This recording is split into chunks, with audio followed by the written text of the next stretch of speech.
Hola a todos, hoy es 26 de octubre de 2022, les damos la bienvenida al episodio número 36 del podcast de Historias al Diván, analizando historias por el bien de la humanidad.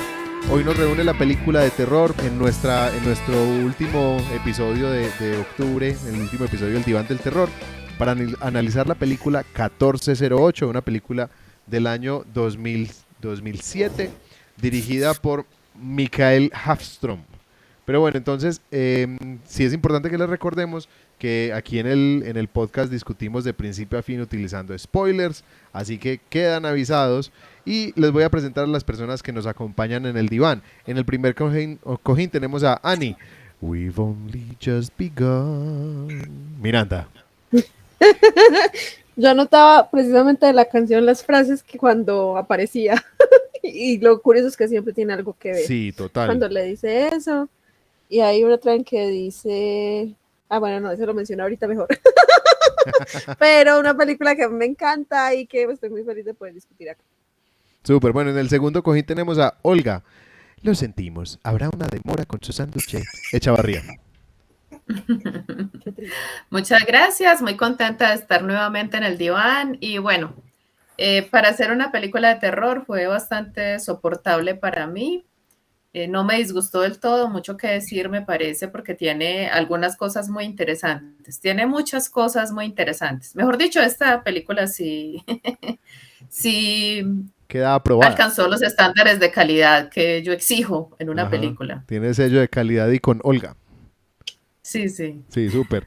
Bueno, en el tercer cojín que tenemos a Carlos. $8 por nueces. Este cuarto sí es malvado. Barba. ¿Cómo te va, viejito?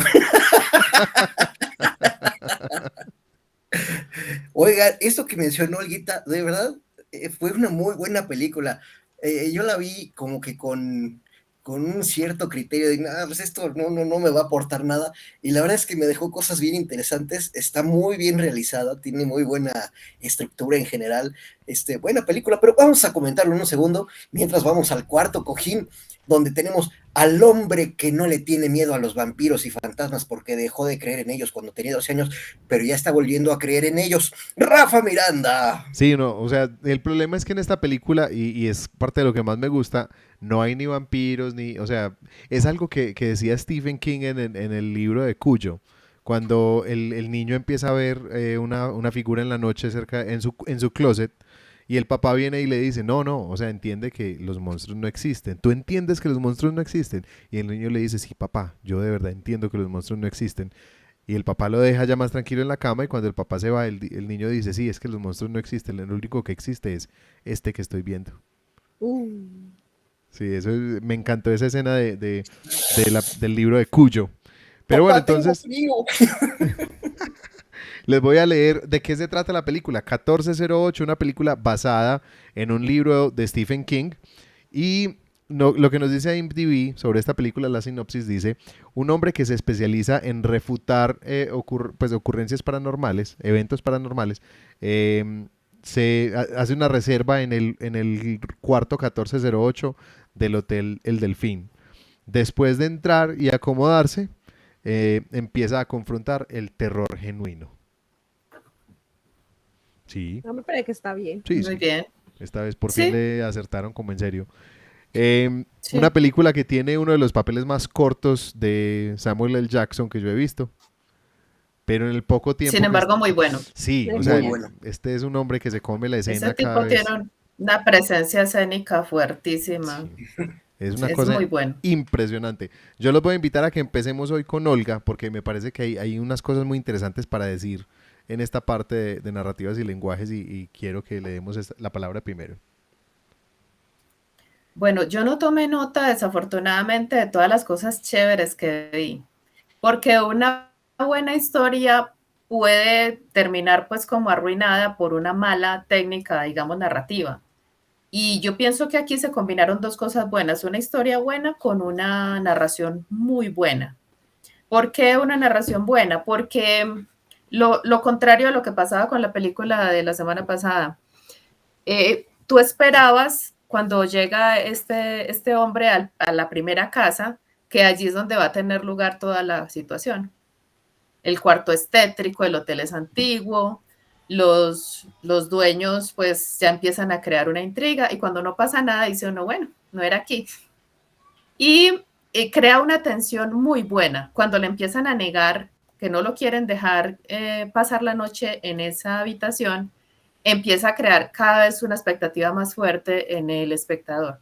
En ese sentido, me parece que esta película es magistral en cómo maneja la tensión y es tan buena que tiene muy bien equilibrados esos momentos altos de tensión, de ansiedad en el espectador, con los momentos valle que nos enseñó Roger, con esos momentos de descanso, porque es que una película que está arriba todo el tiempo se vuelve muy cansona, es agotadora para el espectador, ya termina uno deseando que eso se acabe rápido, en fin. En cambio, esta película tiene unos momentos, hay un equilibrio perfecto de eso. Me encantó el tipo de terror que se presenta, porque yo pienso que más allá de los asesinos, de los espectros, fantasmas, el mayor temor que tenemos los seres humanos, pues o por lo menos el mío, es perder a mis seres queridos y enfrentar los demonios internos. O sea, a veces los demonios externos es más fácil lidiar con ellos que con los que están adentro.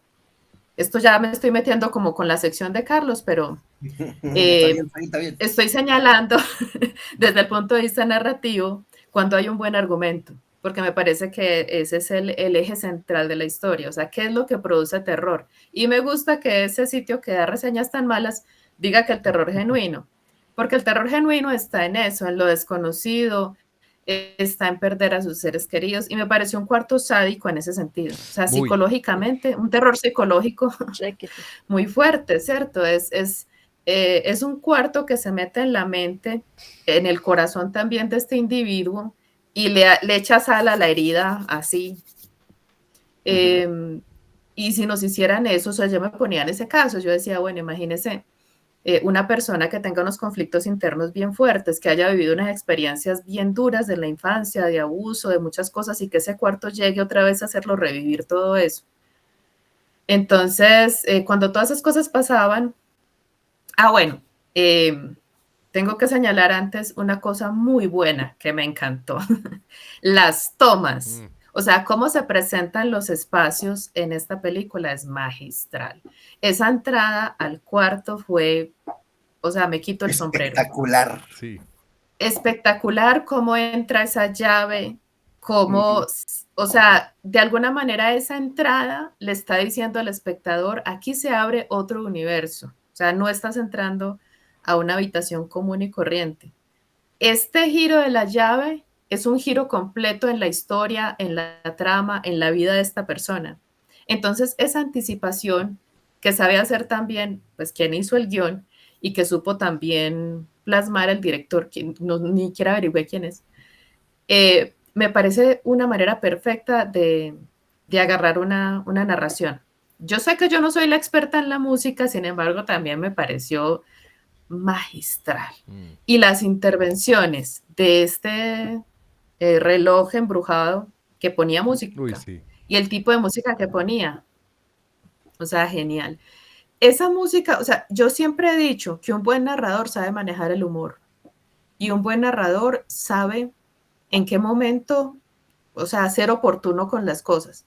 Y eso pasó en esta película, porque si hubiera, el relojito ese hubiera puesto una música siniestra, no hubiera tenido como tanto impacto que cuando en un lugar siniestro pone música alegre, pone unas tonadas pues por allá. Yo no soy la experta ahorita, me imagino que Rafa se explayará en las canciones y también Carlitos, pero me gustó mucho la música en todo momento, me pareció muy adecuada. Los chistes, cuando él se asoma al minibar y dice, no, es que $8, este cuarto sí es mal pago.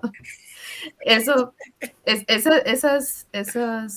esos apuntes en una película de este tipo, eso es genial. O sea, quien lo sabe hacer produce el efecto deseado en el porque yo estoy segura que absolutamente todos los que vieron la película se rieron ahí. La manera como se presentan los personajes que ya él tiene en su cabeza me pareció también muy buena. La transición entre, o sea, cuando yo pienso que eso también es algo que no sé si llamarlo cliché, pero sí se repite en varias películas. Cuando la persona de alguna manera se queda atrapada en un mundo por allá de ultratumba, en una realidad paralela. Y la relación que establece pues con el personaje de Samuel Jackson, me pareció eso muy bien manejado. O sea, los finales de las películas de terror generalmente a mí me decepcionan, pero en este caso no, porque yo pienso que el terror que se presentaba aquí no es simplemente el asesino que mata porque sí a todo el que le atraviese y otros argumentos malucos, sino que en este caso el terror con el que se enfrenta este tipo, que no creía en Dios ni en el diablo y todas esas cosas, digamos que de alguna manera resuelve, pero no resuelve la situación.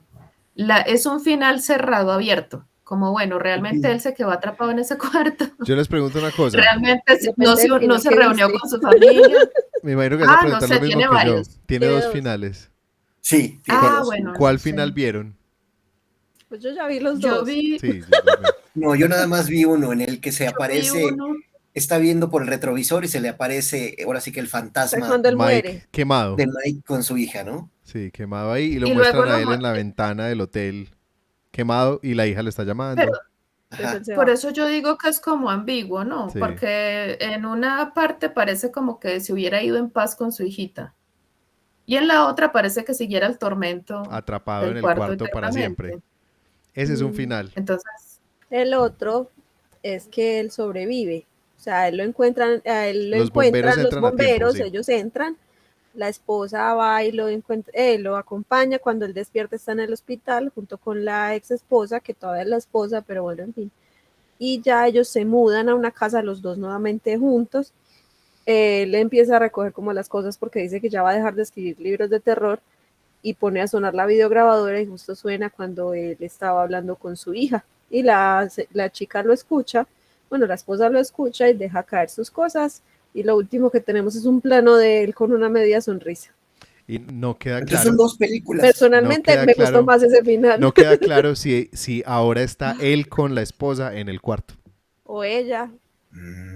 Bruja, Diabla. pero A ver, pero entonces son dos los películas. dos finales son Dos buenos. finales. O sea, Sí, me para mí los encantan dos los dos. finales son buenos.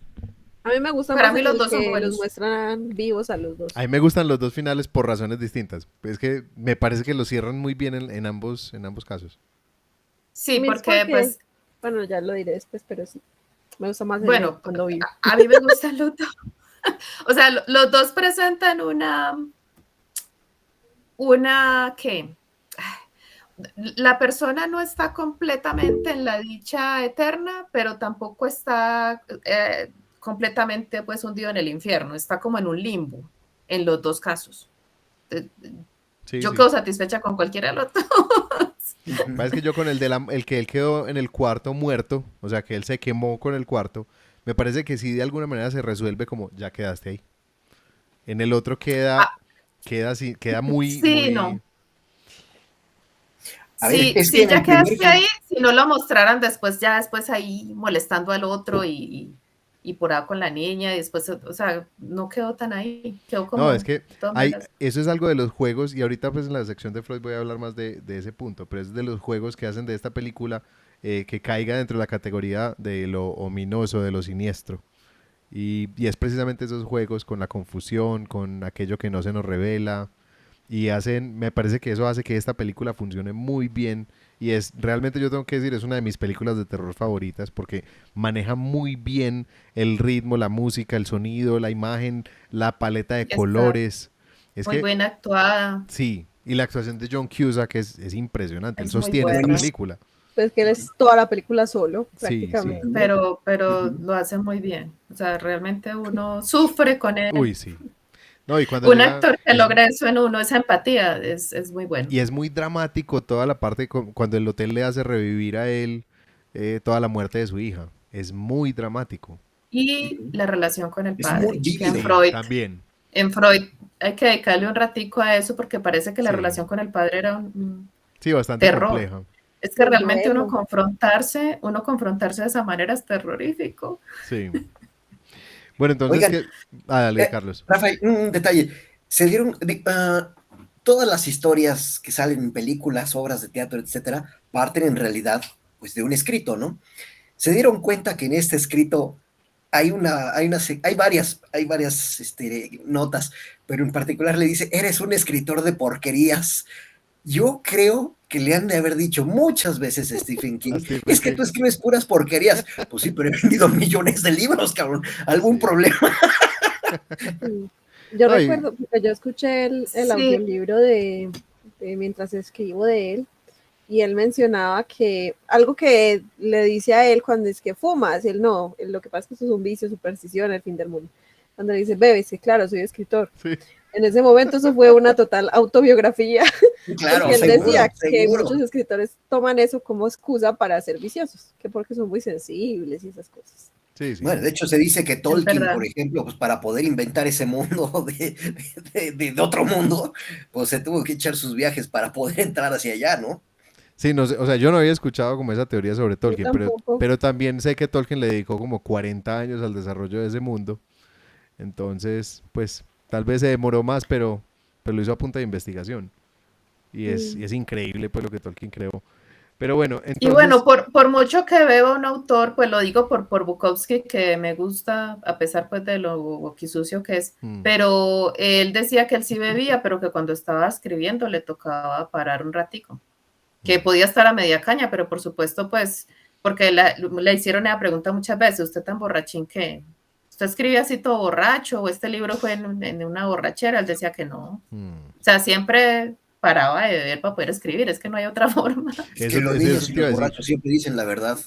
No, pero, o sea, yo pienso que uno escribiendo necesita tanta lucidez, Sí. Claro. tanta claridad mental. Yo no sé, Sí. yo creo que yo no sería capaz de escribir borracho. No, Personalmente, ninguno, pues. ni No, trabajo, ni nada de esas No, no, cosas. no. Hay que.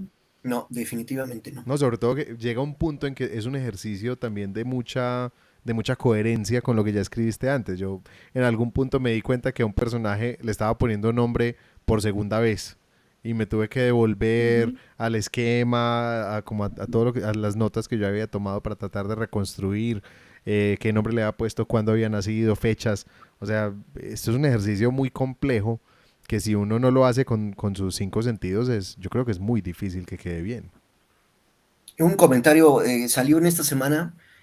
Uno de nuestros compañeros, Carlos de Jorge, me recomendó un software muy interesante, Scrivener. Lo hay para Apple y lo hay para PC.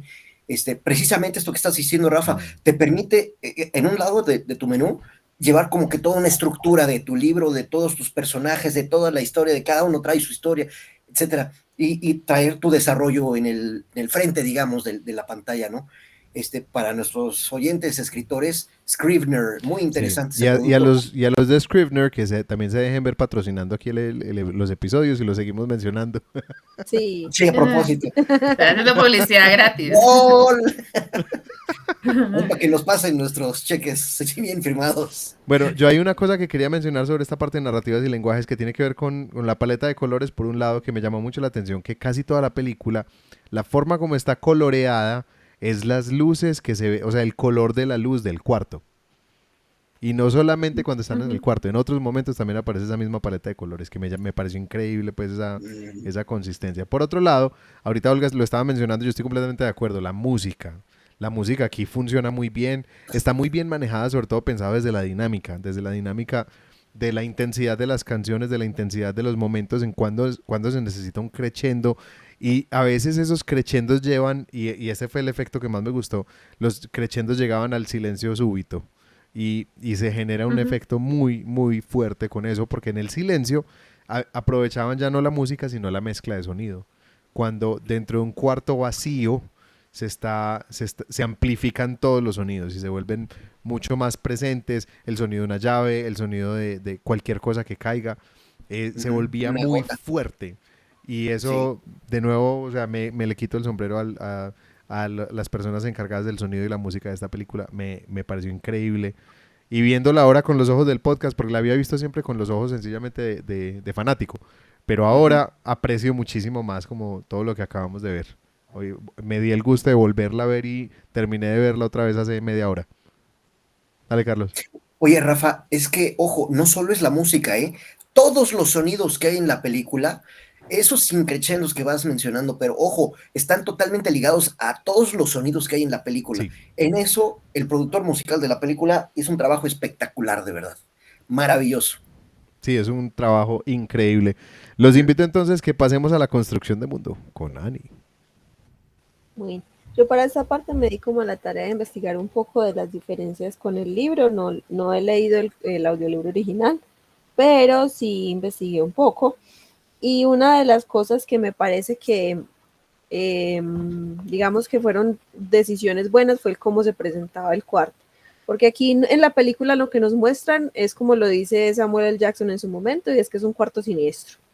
Y realmente es eso, es un cuarto malvado, un cuarto que lo que quiere es que las víctimas busquen la muerte por sí mismas en las maneras diferentes. Y por eso era que me hacíamos reír mucho lo de la canción, porque en el momento en que ya él está como en el duelo, que habla por teléfono y que le dice que por qué no lo matan, y él le dice porque nuestros huéspedes tienen como Libre albedrío. libertad de eso, libre albedrío de decidir cómo, bueno, sí, cómo proseguir, que le dice que si quiere su sistema de salida express, bueno, todo esto, la canción que suena ahí, que es la misma, dice, so many roads to choose, Ajá. muchos caminos a elegir. Y Entonces tanto siempre que era podemos hacer para referente. matarte. Pues tantas formas Sí, que tienes para exacto. suicidarte. Y solo hemos comenzado y cuando, en la desesperanza de que solo lleva una hora en ese martirio. Sí. Entonces tenemos este cuarto malvado que lo que realmente quiere es torturar a las personas, eh, y a todos los tortura a su manera, tanto así que de lo primero que muestra es a las otras personas cómo se han decidido morir en ese cuarto. Algo que, por ejemplo, en el libro en el original está, pero que en esta película no lo muestran, es que la puerta está torcida y que cambia y rota constantemente. También que insinúan que hay una entidad malvada en el cuarto, y hay una pintura de una naranja que en algún momento de toda su tortura cambia por la cabeza decapitada de Mike. Todos estos elementos que no aparecen en la película a mí me parecen un acierto, porque yo creo que si yo veo una película donde la puerta empieza a ser así, yo ya mismo digo, ¿qué es eso? Casa embrujada. A mí me habría sacado de la película. En cambio, como lo manejaron de una forma un poco más mundana, me parece que fue un acierto muy bueno porque la dejaron en un muy buen lugar. Generan suspenso de otras maneras, como por ejemplo cuando Samuel L. Jackson no sale del ascensor, le dice, yo no voy a ese cuarto a menos que sea esa vez del mes, o cuando el que arregla el termostato no quiere entrar, o bueno, son muchas cosas que ya te generan ese suspenso, sin necesidad de llegar a esa parte. Entonces tenemos este cuarto demoníaco, tu cuarto malvado que quiere asesinar a sus huéspedes, que por eso no acepta las tarjetas magnéticas, sino que tiene que ser la llave convencional. Y también es un cuarto que tiene vida y que toma decisiones. En el momento en que ya está muriendo, que empieza a gritar e intenta alcanzar los rociadores, ya no es capaz porque ya lo estaba alcanzando el fuego, por ejemplo. También tenemos entonces a un hombre que, bueno, por ser escritor, él decidió abandonarlo todo para simplemente no enfrentar los demonios de su pasado. Empezó a escribir lo que menos podía recordarle, porque su primer libro sí cuenta la historia del abandono que él le dio a su ex esposa después de la muerte de su hija. Ese libro es la real obra de su vida y donde él cuenta su dolor. Pero él hace todas estas cosas para no tener que enfrentar la muerte de su hija con propiedad, sino que simplemente abandona a su esposa para no tener que hacerlo. Decide simplemente decir que fue culpa de ellos por haberle hecho creer que había un paraíso y ya. Otra de las cosas que este cuarto, por lo cual realmente es malvado, hace es que le devuelve la esperanza en momentos. En momentos le hace creer que él puede salir, como cuando le permite salir por la ventana, hasta que él se da cuenta que la otra ventana simplemente no está y que él está parado en la nada y se puede caer en cualquier momento. También cuando va por la ventilación, también cuando lo hace creer que él salió, que está nuevamente en Los Ángeles, que está con la ex esposa, que se hablan, y le da ese momento como de perdonar, de ser perdonado por su esposa y su papá. Le da esa redención para luego mostrarle que todo eso era mentira. Entonces era como el sueño cumplido que nunca fue. Y todo eso hace que él empiece a entrar en ese duelo de decir, bueno, no, ya aquí me morí. Y me imagino yo que eso hacen con todos. A mí una de las cosas que más me causó gracia fue la parte de la superstición con respecto al piso 13. cuando les dice que bueno, ¿y por qué no cierran la habitación, la clausuran? Ya no, los corporativos saben, pero no han hecho nada, así como pretenden que el piso 13 no existe. Me preguntaba y yo hice el ejercicio después de ver esa película en un hotel que tuve la posibilidad de ir, y es cierto, yo, wow. En muchos aviones no hay puesto 13. Aviones, ajá. Muchísimos, no hay puesto Sí. 13. En edificios de oficinas. Pues qué fuerte Sí. bueno, eso. Qué fuerte es. Otra de las cosas que me gustó fue cuando él empezó a describirlo como el hotel kafkiano, o cuando hablaba de los niveles del infierno, que él decía, es que no, debo estar en el 9 porque me está pasando esto, o no, debo estar en el 5 o 6 por el frío, bueno, y empezaba como en todas estas cosas. Y lo último que quería mencionar era que en la película se pueden ver las etapas del duelo. O sea, que está primero como la parte de la impresión, el susto, el shock. Luego está la parte de la negación, cuando él empieza a buscar explicaciones por todos los sucesos que están pasando. Luego la parte del enojo, que él ya empieza a enojarse y empieza a buscar que lo saquen, empieza a llamar a la recepción para insultar al administrador, bueno, todo esto. Luego que empieza a buscar las maneras de solucionar esto, pues cuando empieza a buscar formas de salir, cuando pide ayuda y todo esto. Luego está la depresión, cuando todo esto que le pasa y él se derrumba, y por último está la aceptación, que es cuando él decide prender fuego a la habitación con él adentro para asegurarse de terminar el trabajo.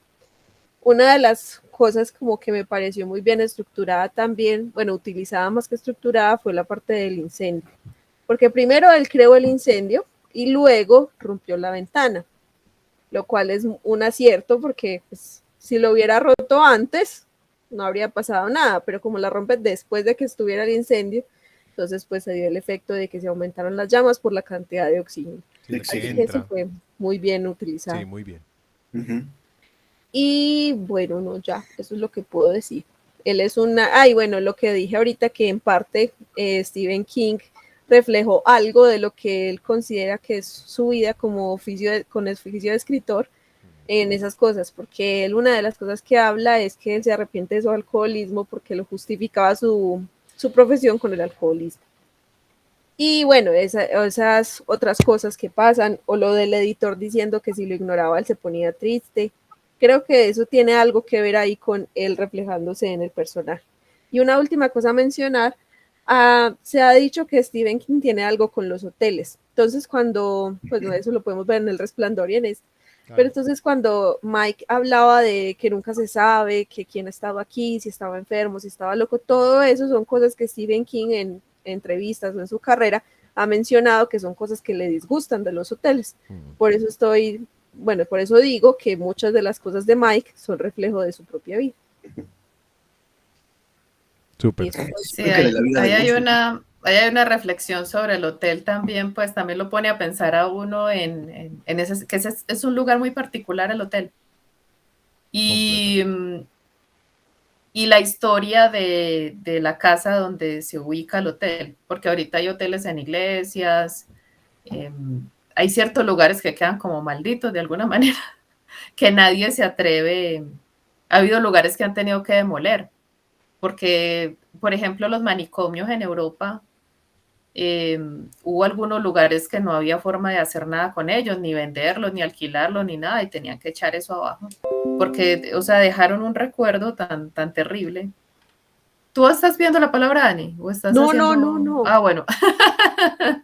Pero yo pensé, cuando el tipo pone lo que hacen los forenses cuando están mirando, que inclusive eso me recordó una noticia que hubo acá en Colombia, donde una monja desapareció en un convento. Y las monjas decían que no sabían nada, y luego en el noticiero pasaron las imágenes de los forenses con esa luz neón mostrando el rastro por donde, donde la mataron, por donde la arrastraron, todo eso, que una de las monjas terminó presa, la asesina. Eso pasó aquí en Colombia. Qué linda las Entonces, me pareció, eso es para otra película de terror. Sí. Esa me pareció espantosa. Cuando yo vi esas imágenes en el noticiero, realmente me impresionaron. En pleno convento, en un cuarto pues de estos, que ni siquiera era como en una celda individual, sino que varias monjas dormían ahí. mirar esa neón como mostraba todo el rastro. O sea, el investigador decía, vea, por acá arrastraron el cuerpo, no sé qué. Entonces, cuando este tipo hace lo mismo en el cuerpo, todo yo decía, Sí. ¿dónde está el profesionalismo? Porque todo eso era para haberle metido candela. Entonces, esa sábana vuelta a nada, pues el tapete, todo eso era para haberlo cambiado. Daba la impresión de que le hubieran echado una lavadita así Pero yo creo que la normalita, idea es que sí es una pero es lavadita. parte, Sí, ay, Sí, o sea, eso es parte también de la psicología del asunto del hotel. sí. Como aquí pueden haber matado a alguno y medio lo jugaron ahí y usted está encima de la sangre de la persona que mataron. O sea, eso le da a uno pavor del hotel. Me parece que es mala publicidad para los hoteles a película. Sí, de Sí. acuerdo. Sí, él cuenta, o sea, porque él había empezado investigando esos hoteles, que me dio mucha risa como el título del libro que él publica al principio, que es 10 hoteles, como 10 hoteles embrujados, que me acordó mucho de tantos otros títulos de 10 no sé qué, de 14, no sé qué, 15 miradas a la paz, como ese tipo Sí, de sí, títulos que están tan de así moda, es, que están tan de así es. moda y que sí, en este momento en el mundo editorial esos son títulos como que han gustado mucho. Me dio mucha Sí. risa porque en muchos casos, obviamente hay muchos de esos libros que tienen un valor muy, muy grande, pero muchos de esos libros son, como él lo dice, libros que terminan como en la, que son los libros que uno compra que están al En lado el de la aeropuerto. caja, o de libros de aeropuerto. Son muchos de Ujú. esos libros como de, sí, literatura casual, pero sí me llamó mucho la atención, me pareció muy divertido ese Fast punto. books. Ajá, Pero a mí me gustó esa referencia porque de alguna manera mostró, o sea, aparte de la mala publicidad para los hoteles, la mala publicidad para el libro que es muy light. O ujú, sea, que no, como él no quería profundizar, entonces se quedó como en una etapa, en un nivel muy exterior de la literatura. sí. Y es que él 10 no, jardines, no sé qué, ¿cierto? Es una cosa mm, muy, no hay que hacer mucha introspección, claro. no hay que sacar el alma. Entonces, Porque lo que hay para sacar me es muy pareció, doloroso. Y eso es, este claro. personaje, la construcción que nos hacen es precisamente por ese lado. Es un personaje que Ujú. no quería tocar nada de lo que había pasado en su vida porque miraba hacia atrás y no veía sino dolor. Y el primer libro que nos muestran, el único libro honesto que escribió, era un libro donde habló de la relación con su padre. Ujú. Pero él negaba a todo el mundo que esa relación no hubiera sido real. Pero el conflicto que él tiene con su padre es gigantesco. Pero bueno, hoy los voy a invitar entonces a que pasemos a donde Carlos, con las lecciones de Ujú. vida. A ver, vamos a ver. No estaba yo preparado, pero a ver, hay una escena de verdadero terror en la película, para sobre todo nosotros los escritores, que es cuando se presenta en la librería a firmar sus libros y no hay nadie. Eso sí es de terror para que vean, que vas a la presentación de tu libro y hay 3 gatos ahí nada más.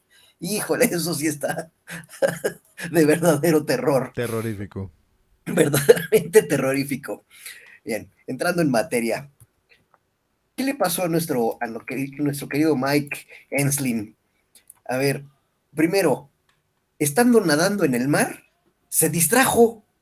Y el mar es muy bonito, pero siempre hay que tenerle mucho respeto. El mar no perdona a nadie.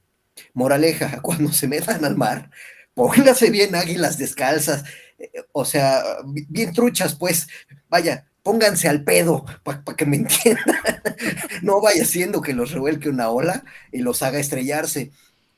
Me recordó mis vivencias en California. Por supuesto, hay una película llamada Blue Crush, también muy buena, muy divertida, acerca del mar y un trancazo que se lleva ahí. Pero para quienes gustan del mar y particularmente del surf, otra moraleja, no dejen de ir a las playas de Cicatela en Puerto Escondido. Lo normal ahí son olas de 4 y 5 metros de altura, entonces, de verdad, mi playa favorita, Cicatela, pásense a Puerto Escondido quienes vayan para allá. Volviendo a lo que le pasó a Mike, a ver, ¿qué otra cosa le pasó? Pues que aceptó una bebida de un desconocido. Verán, yo no acostumbro tomar más que para escribir, ¿verdad? Porque si no, ¿qué sentido tendría la vida? Pero por supuesto me echo una lipuz de repente y eso sí, me fijo muy bien de dónde le están sirviendo.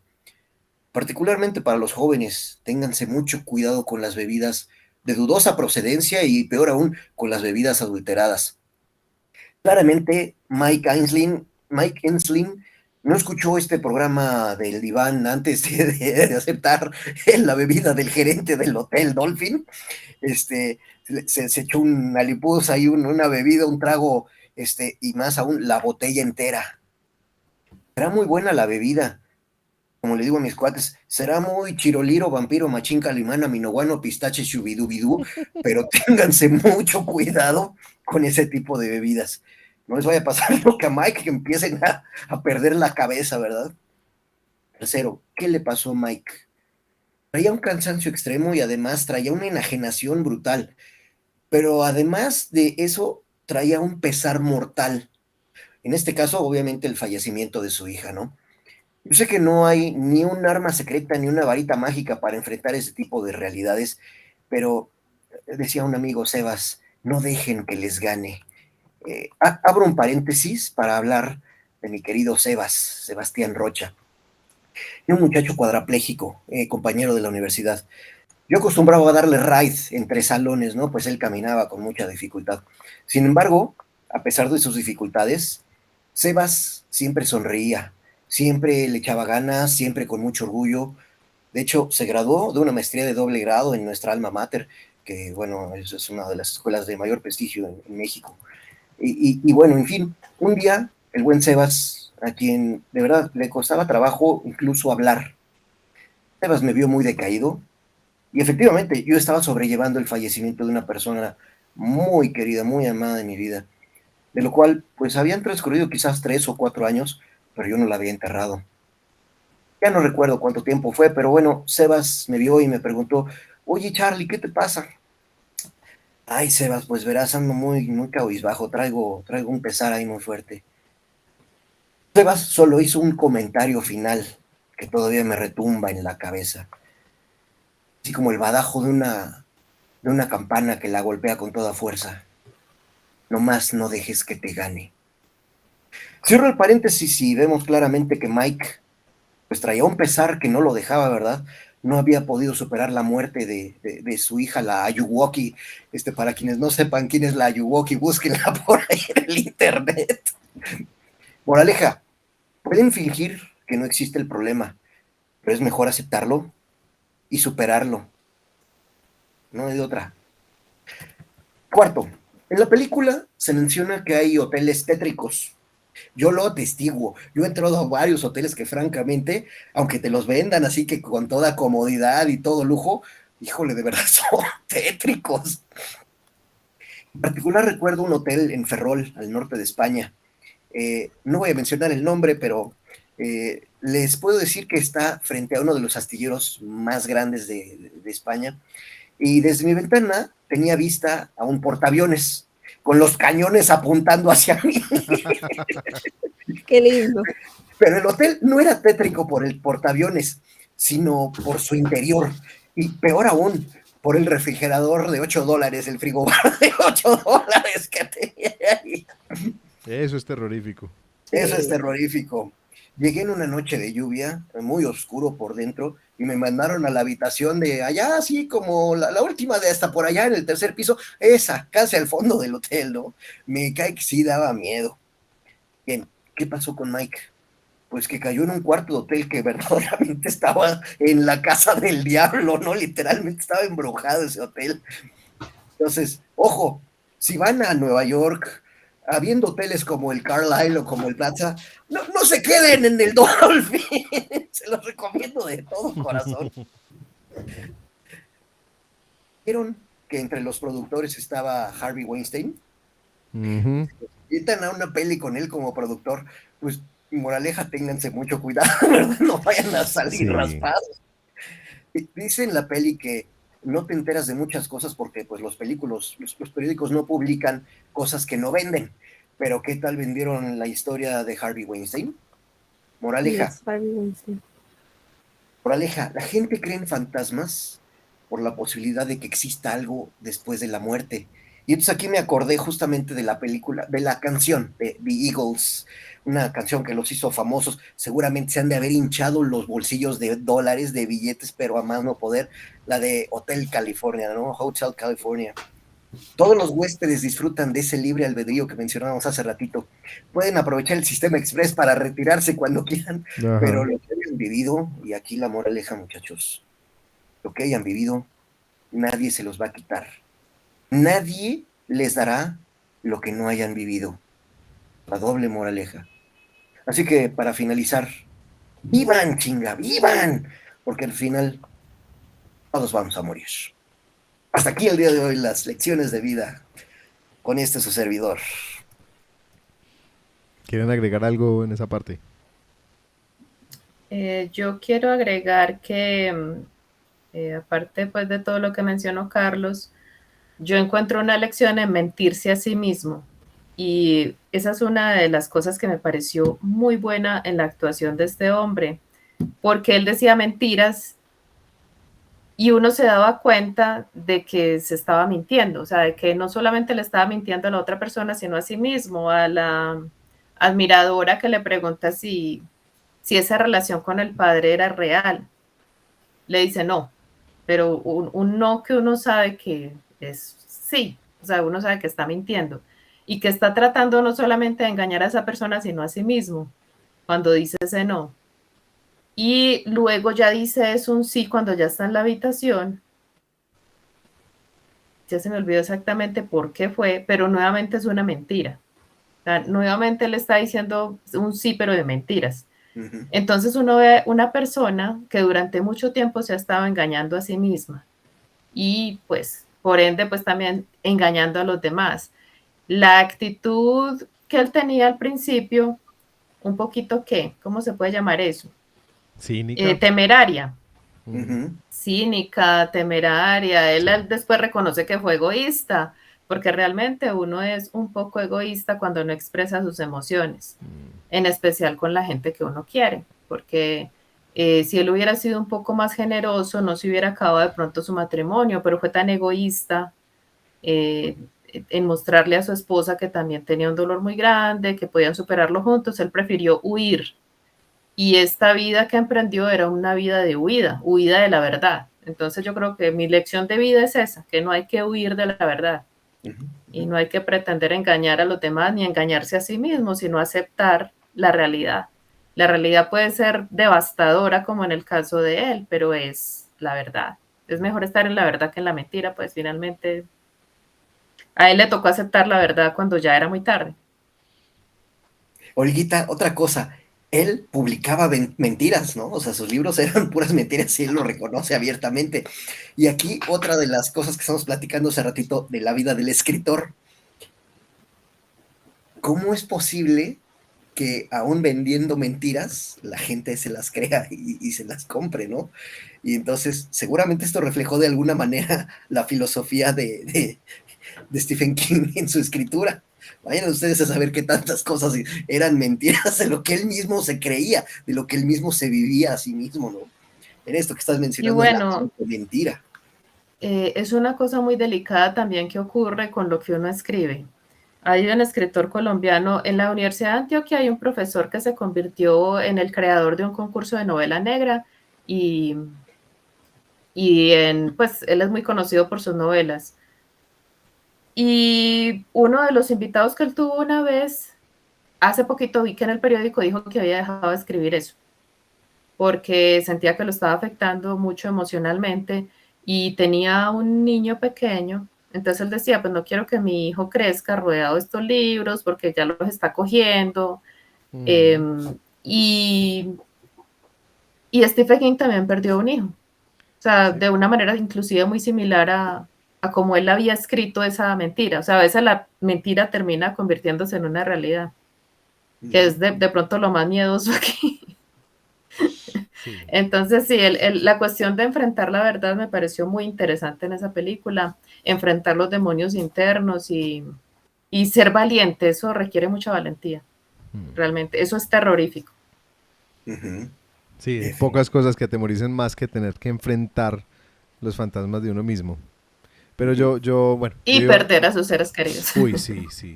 O sea, si te dicen, Rafa, un asesino o que a tu hija le pase algo bien horrible, pues el asesino 1000 veces, ¿cierto? Sí, 1000 veces. No. Sí, pues, entonces es el verdadero terror, como dijo la sinopsis de Y yo creo que precisamente, o sea, el punto más alto y el punto de peor tortura es cuando precisamente le juegan con hacerlo experimentar la muerte de su hija una vez más. Eso para Eso mismo mí pensé yo. es el golpe más bajo que uno le pueden dar. Sí, O sin sea, duda. ahí en ese momento dije, definitivamente sí es muy malvado este cuarto. Sí, sí. ¿De qué maldad más grande? No me ocurre una maldad más grande. Bueno, entonces, hablando de maldades más grandes, vamos a hablar de Freud. Ah, No, pero también tienes mentiras. mucho donde cortar. Hay mucho, ¿no? Y de hecho, esto me obligó a volver a leer un texto de Freud que había leído hace muchos años y que me ha gustado mucho porque habla mucho de este género. A mí este género me ha gustado mucho. Es difícil encontrar buenas películas de terror porque casi todo lo que se produce aprovecha elementos muy baratos. El jump scare, por ejemplo, es un elemento muy común en las películas de terror que no es el más útil ni el más efectivo, especialmente cuando la película solo depende de esos jump scares.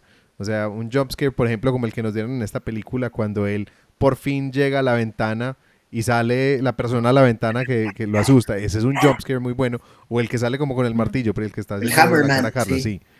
Son momentos en que se usan, pero son momentos. Es un recurso que se utiliza en un momento, pero hay mucho más que se construye. Una de las cosas que a mí más me gusta digamos, de distintos autores de terror, pensemos en H.P. Lovecraft.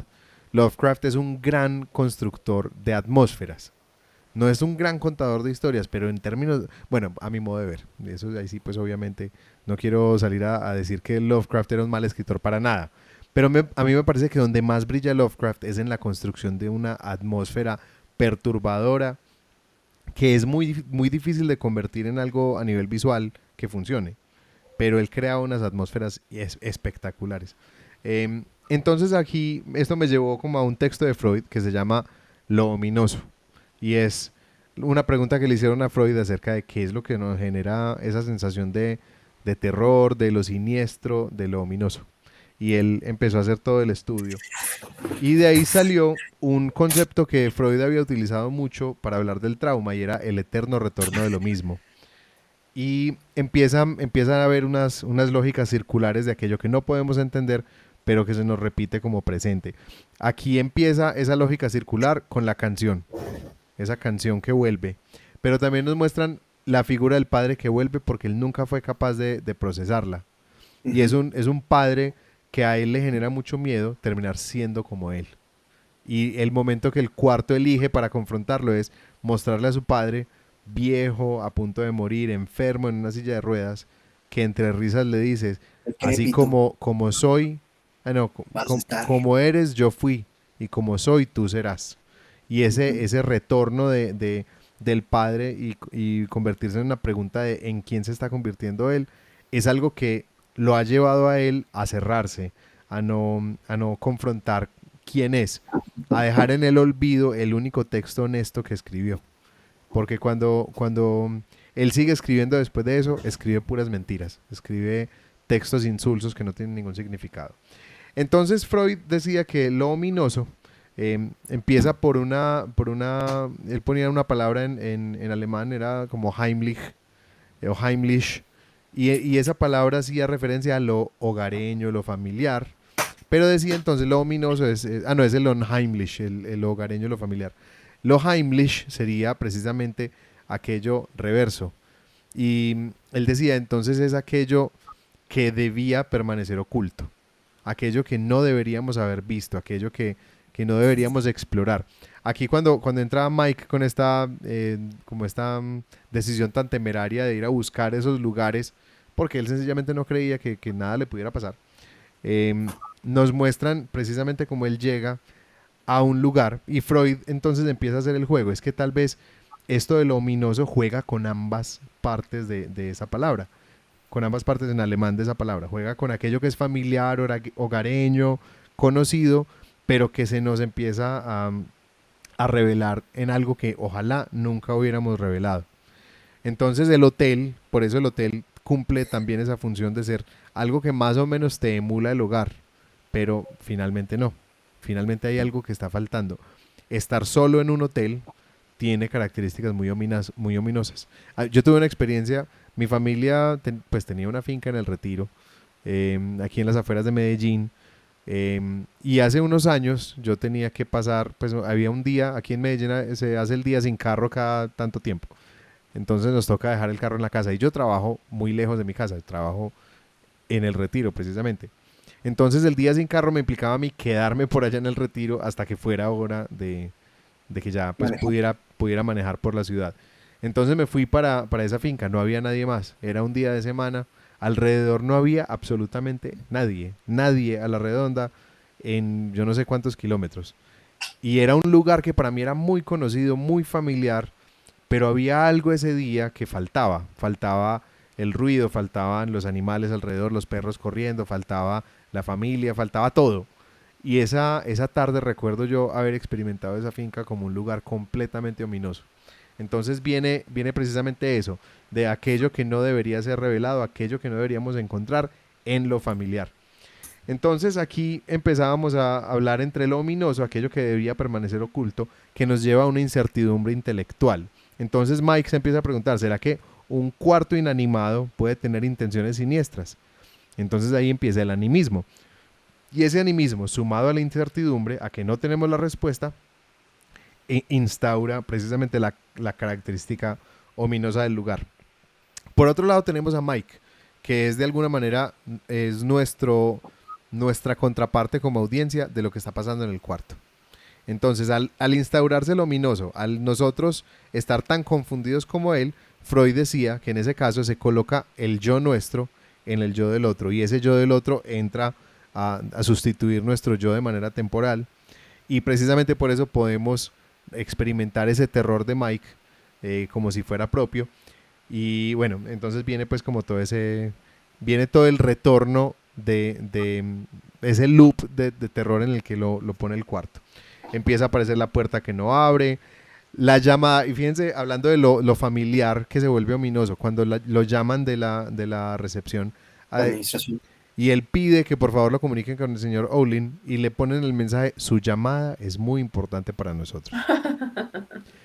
Ese mensaje se vuelve ominoso completamente en ese momento. Lo hemos escuchado muchísimas veces, pero uno sabe siempre que lo escucha que eso es mentira. Así es. Sí, es con lo que lo mantienen a uno entretenido para que no ponga problema. Y aquí el que lo está manteniendo entretenido y es para el no cuarto. colgar. Y para que no cuelgue. Y el que le está haciendo eso es el cuarto. Entonces, Freud también decía el autómata. Esta recepcionista, que funciona como un autómata, alguien que emula la vida pero no la tiene en realidad.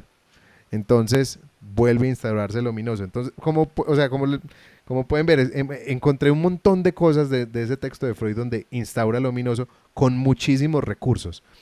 Después Freud también hablaba del doble, cómo aparece el doble, y el doble empieza a convertirse en un reflejo de sí mismo. Por eso el espejo también instaura lo ominoso.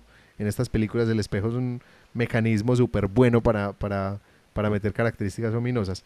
Y aparece el doble en el edificio del frente. Entonces, por un lado aparece el doble, es algo que no puedo comprender.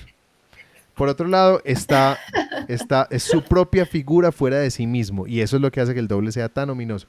Y el doble empieza a repetir sus movimientos como en un espejo, y le devuelve su rostro, pero con un gesto que sabe algo que él no sabe, ¿cierto? Aparecen entonces los muertos, y no aparecen para asustarlo, pero sí el cuarto le muestra a esos muertos para modelarle lo que él debe hacer. Empieza a mostrarle cómo cada uno de ellos se suicida. Y empieza él a dudar sobre su propia cordura, porque algo que a mí me encanta de toda esta definición del horror, del ominoso, es que realmente, bueno, el terror implica una reacción ante un peligro, ante la anticipación de un peligro, ¿cierto? Entonces en las películas tipo Jason, Viernes 13, empezamos a anticipar que viene un peligro que lo va a matar. Pero cuando lo que nos pone en peligro es el rompimiento de la lógica, porque la reacción ante el terror sería o correr o pelear, pero la reacción ante esto ominoso es la parálisis. Empieza a cuestionarse sobre su cordura, empieza a cuestionarse sobre si con su lógica puede utilizar puede utilizar su lógica para salir de esta situación y empieza a darse cuenta que realmente no tiene ningún recurso porque le rompieron las leyes de la lógica. Entonces aquello de lo que él se podría pegar no lo puede hacer, no le va a funcionar. Él intenta racionalizar para calmarse, concluyendo que el alcohol que le dieron es la razón de sus alucinaciones, una pura racionalización. Pero en ese momento el cuarto le muestra videos de su familia. Y ahí ya se introduce una parálisis total y ya el cuarto empieza a jugar sus cartas más bajas. Cuando empieza a mostrar las fotos de su familia, cuando la niña en el video en la televisión lo empieza a mirar a él. Ayuwoki. Sí, cuando empieza a mirarlo a él, cuando ya la niña, él empieza a percibir la voz de la niña, cuando le mandan por fax el vestido que tenía la niña cuando estaba muriendo. Entonces empieza todos estos elementos ya a desfigurarlo por completo. Otro elemento que me pareció increíble el uso, que no para nada representa un peligro real, pero es el conteo hacia atrás del reloj. El reloj. Entonces es un conteo hacia atrás y una frase que se le retorna. O sea, de nuevo, aquí utiliza mucho el retorno de lo mismo. La frase, o sea, él va retornando en el tiempo hasta un conteo hasta 0, y una vez que llega a 0, la hora vuelve a empezar, el cuarto vuelve a empezar como estaba al principio, y él en ese momento sabe que todo va a empezar una vez más. Y retorna la frase, es que nadie dura más de una hora, porque esa hora se está repitiendo y repitiendo hasta que él se muera, ¿cierto? Nadie dura más de una hora. Y él ya sabe en ese punto que no puede seguir igual. Y llega otro momento, otro golpe bajo, que es cuando él cree que salió. La salida no tiene ningún sentido. La escena en que él sale no tiene ningún sentido. Él sencillamente cayó agua en el cuarto, salió de la pintura, él casi se ahoga y cuando se despierta está en la playa. En la escena con la que empieza la película, ve un avión pasar arriba. Sin embargo, el avión ahora, en la primera escena tenía como un número como 3362. En esta escena el número que pone el avión es 1408, el número del cuarto. Y ya las personas que están afuera, de alguna manera es como, no, o sea, lo que te pasó no es real. Y con eso nos ponen a nosotros de nuevo a sustituir el yo del personaje, a que nosotros también creamos que él sí salió. Y lo sostienen suficiente tiempo. Me parece magistral la forma como lo hicieron desde el guión. Lo sostienen tanto tiempo que ya uno de alguna manera vuelve a acomodarse en esta realidad en la que él salió. Y nos dan el golpe otra vez. No había salido, está en el cuarto otra vez. En ese momento él ya dice, o sea, en su furia dice, listo, cuarto, mándeme lo que quiera.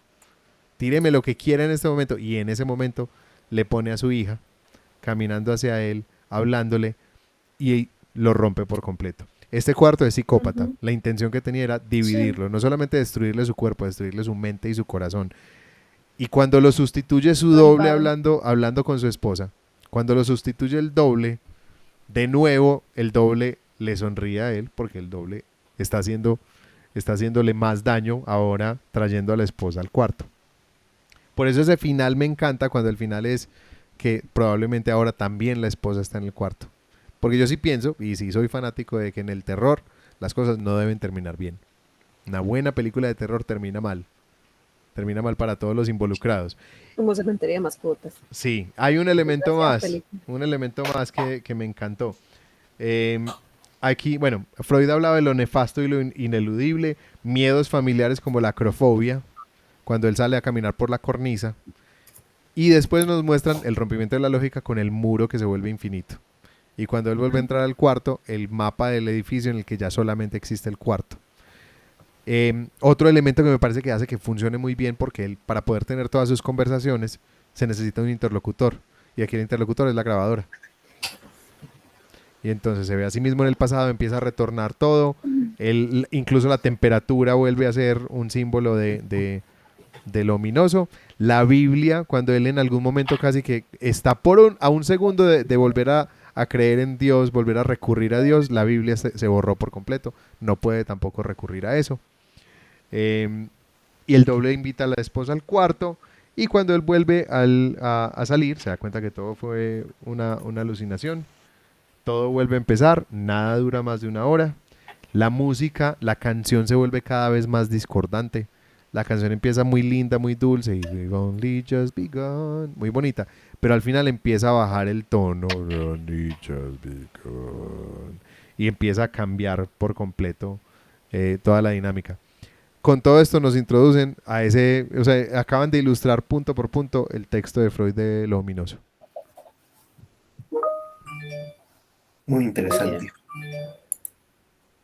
Bueno, con eso cierro. bien. Muy bien. ¿Quieren comentar algo en este punto? ¿O pasamos a... Cuando Yo terminen lo, una relación, termínenla. Ya, ya, se acabó, ya. Next page. Sí, sí. Porque él vive yo, enamorado Ay, permanentemente de su esposa, ¿no? y Y él no él la dejó a ella hacer el cierre porque él sencillamente no. desapareció. Ajá, así es. Mm. Uy, se nos fue Ani. se fue Annie. Sí, Olga, lo que ibas a decir que era. Iba a decir que, ¿qué diría Freud de que uno recibe las críticas, hablando de esto de que le digan a uno que escribe cosas que no valen la pena? Pero cuando viene el padre, como que ahí hay una implicación diferente. Sí, Entonces yo pienso que ahí también se plantea un conflicto fuerte con el padre, porque pues no sé, yo pienso que esa relación de varón, o sea, es diferente a la relación que tenemos las mujeres con el padre, a la relación que tienen los hombres, y en este caso el hombre busca mucho como la aprobación del padre. mm, O sea, yo pienso que lo que a un hombre eh, más lo satisface en la relación con el Aprobación. padre es que el padre se sienta orgulloso de él.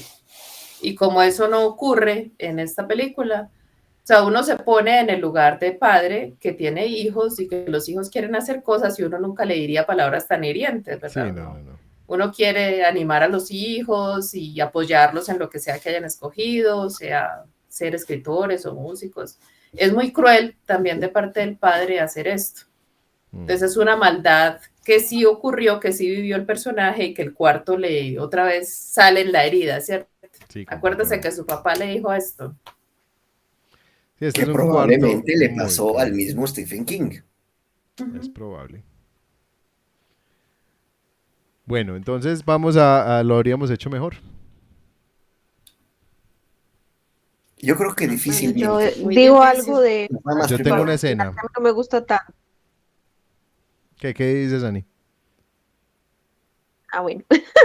No, que yo iba a decir algo sobre lo del final que a mí no me gusta tanto, y es porque como en toda la película nos juegan con otro tipo de terror, cuando en esa última escena a mí me salen con un jump scare, yo me decepciono, como que, pero ay, pero pues sí habíamos dicho que lo del cuarto no era un fantasma.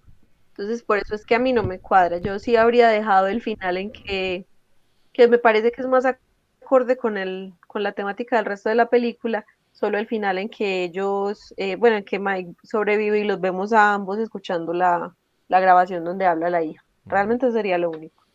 A mí también me gusta más ese final, sí. Bueno, yo lo que le cambiaría es la escena en la que él tiene la conversación con Samuel L. Jackson dentro del hotel. Ujú. Esa escena a mí me saca cada vez. Me parece como que no. Y yo sé que de alguna manera se refiere a la cordura de él, que en ese momento ya está muy fracturada. Pero me parece que no funciona igual de bien. Hay escenas que funcionan mucho. Pues hay, digamos que para mí las demás escenas funcionan mejor. Pero ¿cuál conversación? Donde Samuel En Jackson le suicidio. dice todo lo que ha pasado ahí y Cuando le están muestra el libro con hablando, las fotos. no, no. Cuando él ya está dentro del hotel y abre la nevera, abre el refrigerador Ujú. Ah, y tienen una conversación ahí como extraña. A mí no me acaba de convencer esa conversación. Mm. Sí, no, yo pensé también que era al principio en la oficina del porque manager, la al No, principio a es mí muy esa me gusta buena. mucho. Sí, claro. Sí, esa es muy Sí, sí, buena sí. conversación, muy buena escena. Además, qué oficinita se carga el general manager, Sí. ¿no? De envidia, de verdad. Sí. En fin. Yo hay cosas que no me gustaron. Por ejemplo, estos jump scares no les veo ningún sentido. Ahí cuando está en el espejo que le va a salir el cuate, el Hammerman por detrás. La verdad es que ese tipo de escenas de jump scare creo que eran irrelevantes, innecesarias. Comprendo que es una película de terror, pero realmente no aportan nada. No entiendo el papel del Hammerman. No entiendo por qué ese cuate aparecía ahí y no entiendo. Luego, hay como que varios, jala información de varias partes. Por ejemplo, cuando le pegues al cuadro del barco, aguas porque va a pasar como en Jumanji, se te va a venir el mar encima. Ese tipo de cosas a mí no me gustaron.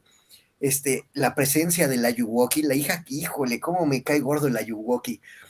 Pero a la hija la presentan tal cual como el Ayuwoki. Eso francamente no tenía por qué ser. Debió haber sido una película más original en eso, me Aquí, parecería. ¿cómo fue que la llamaron?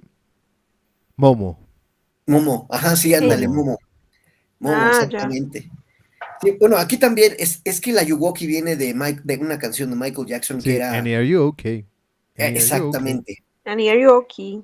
Annie, are you okay? Are you Pero okay, Annie? entonces, en México le llamaron así al Ayuwoki, ¿no? Ya sé que el Ayuwoki es una imagen fantasmagórica del Michael Jackson, que por cierto se parece al cuate del Hammerman, pero a la Momo también salió mucho para llamarle el Ayuwoki. De hecho, se confunde ahí. En fin, yo creo que hay cosas que no venían al caso, son reflejos. Por ejemplo, usted se menciona, no, hombre, si quieres un susto y ver un fantasma de veras, pásate a Disneylandia, a la casa, a la mansión del terror, Sí, ¿no? sí. Son baratijas. Por ahí también se menciona, no, hombre, es que tú escribes puras baratijas, ¿no? Terror del barato. Pues eso, la verdad es que no, creo que hay demasiados recursos muy importantes a lo largo de la película. Y vuelvo a lo mismo. Perdón, Stephen King a lo mejor escribía porquerías para los ojos de muchos, pero muchas de sus porquerías venden millones de dólares, se convirtieron en películas, y hablamos del Resplandor, hablamos de It 1 y 2, o sea, hablamos de una cantidad de películas que se han embolsado billetes así, peor que los Eagles con su canción de Hotel California, ¿no? Entonces, The Green Mile. Sí, o sea, estamos de Shawshank acuerdo. Redemption. Carrie, Shawshank Redemption, sí. que fue lo primero. Sí. Cementerio de En fin, mascotas. No, es que yo son creo que hay muchas muchas. escenas que no vienen al caso, simplemente con los múltiples recursos que tiene, se pudieron haber excluido y jalaba perfectamente igual la película. Pocas cosas que se le puedan mejorar, realmente una actuación fabulosa de Cusack, de John Cusack, ni qué decir, por supuesto, de Samuel Jackson. La niña también actúa increíble y pobrecita porque queda marcada para el resto de su vida, así como los de el exorcista. Esta niña va a quedar marcada para el resto de su vida como la que hizo la película de Room 1408. Ya, no importa qué haga en su vida, ella ya quedó marcada así para el resto de su vida, ¿no? O el niñito de Sixth Sense, de Sexto Sí. Sentido. Ya, quedan Fue marcados para el brillante. resto de su vida. Sí, sí. En fin, ya, hasta ahí lo que yo le cambiaría a la película. Excelente sonido, excelente música, excelentes escenas de todo a todo, pero sí siento que los jump scares no venían al caso, eran innecesarios. Ok.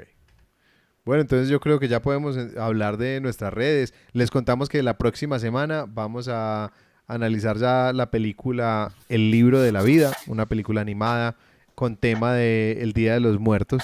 Salió unos meses antes que Coco. Y de hecho, pues una anécdota que les cuento es que mi hija no quería ver Coco porque ella decía, cuando salió esta película, ella era bastante menor, ella decía que el Coco era una copia vil del libro de la vida. Y realmente fueron dos películas que Y sí salieron. es. No es una copia. Salieron muy, muy cercanas. Y las son dos tienen la diferentes. temática del Día de la Vida, pero son dos historias muy distintas. Pero De los realmente muertos. me encantan las dos. Son dos hermosas películas. Y bueno, nos muestran unos aspectos muy bonitos también de la cultura mexicana y de toda esa idiosincrasia que hay alrededor del Día de los Muertos, que es una visión tan bonita y tan única de México, como tan Es especial. correcto. Sí. Sí. Bueno, entonces hablemos de nuestras redes. Empecemos Viva con... México.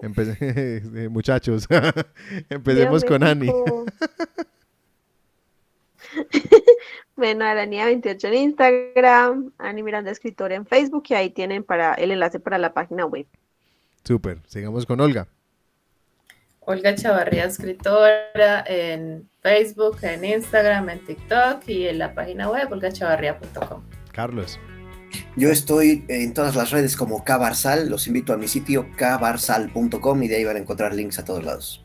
Bueno, a mí Rafa. me encuentran, gracias Carlos, me encuentran en Instagram como Raf Miranda Mus, en Facebook como Miranda Historias o Rafa Miranda Escritor. Los invitamos también a que sigan explorando esos libros que les hemos venido contando que están saliendo de estos escritores del diván. Tenemos Aún llueve en Torcoroma, tenemos Nushala y tenemos 4 noches entre sábanas. También tenemos Historias desde el olvido. Recuerden, busquen esos libros que realmente están muy interesantes. Yo ahora estoy pasando muy rico leyéndome Nushala. Ya después les estaré contando. Y... Oigan, ya también está la preventa, 15 miradas a la felicidad. Ay, claro. Claro. Ahí está Carlitos. Exacto, ya salió a la preventa. Bueno, y se vienen otros proyectos por ahí muy interesantes. Otro proyecto en el que estamos Carlos, Olga y yo. Más adelante les vamos contando. Pero bueno, esto ha sido todo por hoy en nuestro episodio. También encuentren nuestro podcast en las redes, como en Instagram como historias.divan, en Facebook como historias.val.divan. Nos pueden escribir al correo historiasdivan@gmail.com. Los invitamos a que vayan a nuestra página web historiasaldivan.com, donde también pueden encontrar formas de suscribirse a nuestro podcast, dejarnos comentarios, dejarnos reseñas en su servicio favorito, recomienden el podcast. También los invitamos en la página web, nos pueden invitar a un café.